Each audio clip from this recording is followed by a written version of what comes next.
Bonjour à tous, j'espère que vous allez bien, ici Blond Raptor pour ce 13e épisode des matchs stratégie, des matchs strat en 7ème génération. Alors évidemment, comme je vous l'ai dit pour la petite intro, si vous voulez m'envoyer vos matchs, vous me les envoyez. Vous m'envoyez une photo ou vous m'envoyez le code de votre match plutôt sur Insta. Vous m'envoyez ça plutôt sur Insta.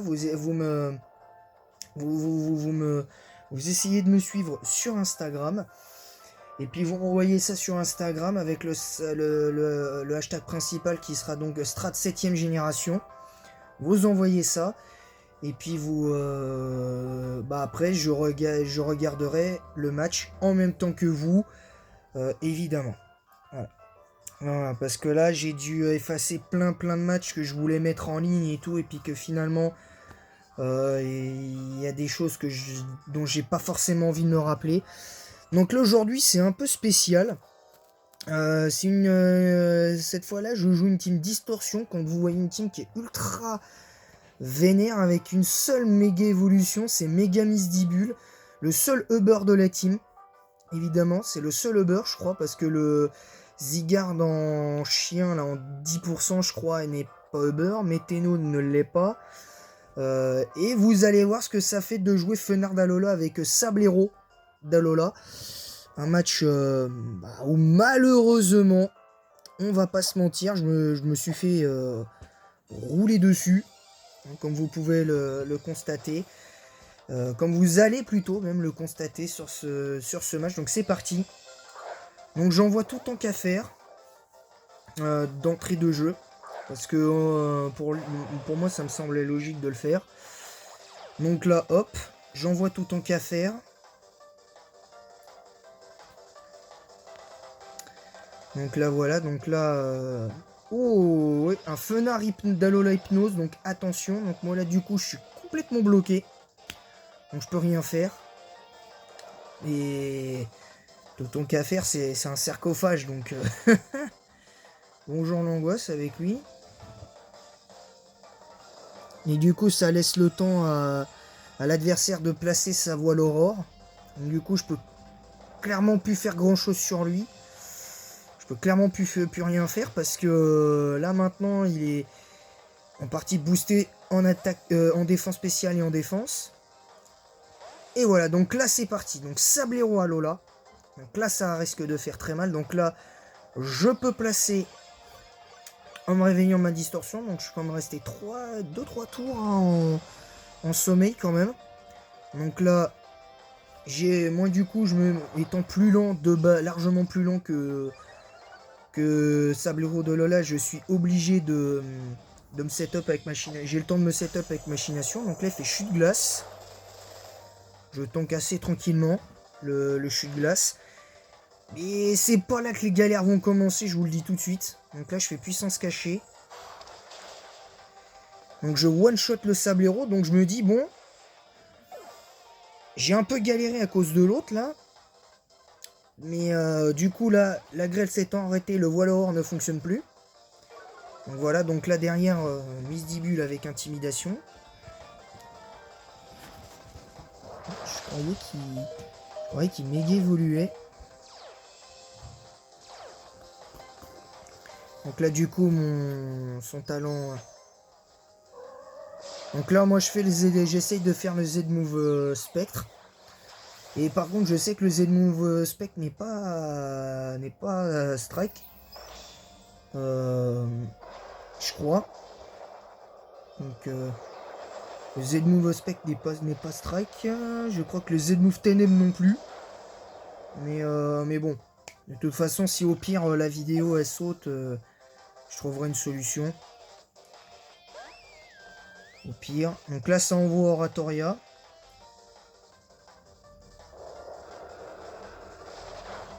Le ballon qui fait 0. Le tout ton qu'à faire qui se fait déboîter. Donc ça fait un partout. Donc du coup là il n'y a plus la disto. Donc là je mets Symbios derrière. Hydrocanon. Donc là moi je me dis bon, comme jeton que j'ai le temps de placer une nouvelle fois la disto. Pour pouvoir passer. Là voilà, donc le psycho qui fait pas grand chose malheureusement. Et le bug spécial de Symbio, c'est pas terrible, je vous dis la vérité. Donc ensuite j'envoie au Satueur, parce que je sais très bien que je suis plus long que lui. Donc là, Oratoria est retiré. Donc là, ça envoie Fenard.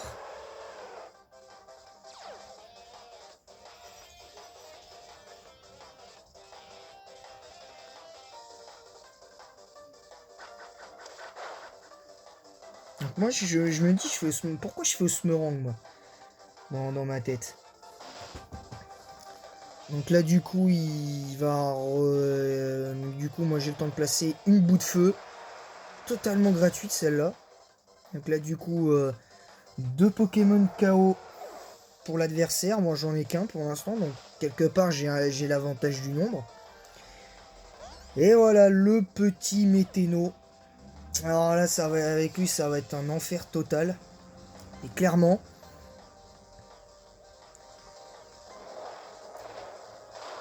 Je fais eau sombre. Il tank en plus. Donc comme du coup je le one-shot pas, il tente l'exuviation. Donc c'est là que ça joue en partie. Mais c'est on va dire que c'est une défaite express. Hein, parce que en plus il récupère les stats défensifs qu'il avait perdus sous le truc. Mais le problème c'est que derrière t'as la grêle qui est encore là, donc le Météno de toute manière il ne peut clairement plus faire quoi que ce soit. Enfin le Météno il va malheureusement tomber d'épuisement à cause de la grêle. Donc voilà. Donc le Météno, donc du coup quelque part Ossature met un Pokémon KO. Et c'est là que ça se complique. C'est là que ça se complique. Donc là moi je joue à Mahama. Il me reste 3 Pokémon, l'adversaire en a 2. Mais seulement le drame, mon dernier poseur de disto se fait manger tout cru. La grêle qui s'arrête. Du coup je tente Ténéfix. Parce que de toute façon j'ai plus grand chose à perdre. J'ai plus rien à perdre. Ténéfix se fait one shot. Donc voilà. A noter que j'ai pas fait spécialement d'erreur dans ce match là, mais enfin moi je trouve que j'ai pas fait d'erreur. Après à part peut-être le cas d'Amahama que j'aurais peut-être dû placer un petit peu avant, mais parce que ça m'aurait permis de gagner du temps et puis avec Crabomina peut-être derrière de finir, mais ouais, mes résultats je me fais écraser, hein, je me fais littéralement écraser. Donc c'est une défaite lourde. Concrètement parce que son Oratoria m'a clairement mis dans le mal d'entrée de jeu. Son Fenard d'Alola de toute façon il était encore présent, donc j'avais plus grand chose pour le taper à part mon Crabominable, donc je pouvais pas faire grand chose. Et voilà, hein, donc dans les faits j'aurais peut-être dû placer Amahama avant Symbios parce que lui tankait l'hydrocanon. Il tankait l'hydrocanon. Donc j'aurais très certainement eu le temps de placer la distorsion avec lui. À moins que derrière, en faisant ça, voilà, je sais pas, j'aurais dû peut-être mettre éventuellement Amahama plus tôt. Mais bon, voilà, c'est une défaite express. Je peux pas mieux dire parce que j'aurais dû faire beaucoup mieux que ça. C'est triste, mais c'est comme ça, c'est la dure loi du jeu, hein. C'est le jeu, c'est comme ça, c'est Pokémon. Hein. Il y a des fois tu gagnes, il y a des fois tu perds. C'est comme ça, si vous voulez que je vous dise. Alors le prochain combat, c'est encore contre le même joueur. Samuel, c'est une nouvelle défaite. Alors peut-être que celle-là, non, celle-là, je vais vous l'enlever parce que... Non, celle-là, je vais pas vous la mettre. Je vais pas vous la mettre. Parce que celle-là, franchement, c'est une expérimentation que j'ai complètement foirée, on va pas se mentir. Voilà, donc du coup,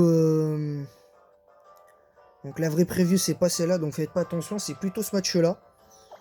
Un match gagné en 13 tours. Donc c'est celui-là que je vais vous présenter. Donc je renoue avec le succès. Donc celui qui voit son match effacé, qui regardera cette vidéo, il verra son match effacé. Je m'en contrefiche, mais complètement. Parce que il y a pas assez de matchs. Je trouve qu'enregistrer que 90 matchs, c'est trop peu. Moi, je pense que 200 matchs aurait été bien. Au moins 100. Mais là, voilà, c'est dommage. Pour moi, c'est dommage. Quoique, il me semble qu'on peut en enregistrer au moins 100 matchs, je suis pas sûr. Mais bon, bref. Voilà, tout ça pour dire que voilà, donc vous aurez ce match-ci gagné en 13 tours. Donc voilà, c'est la preview pour le 14e épisode de tout à l'heure. Et en attendant la prochaine vidéo, j'espère qu'elle vous aura plu, celle-ci. Et en attendant la prochaine, à bientôt.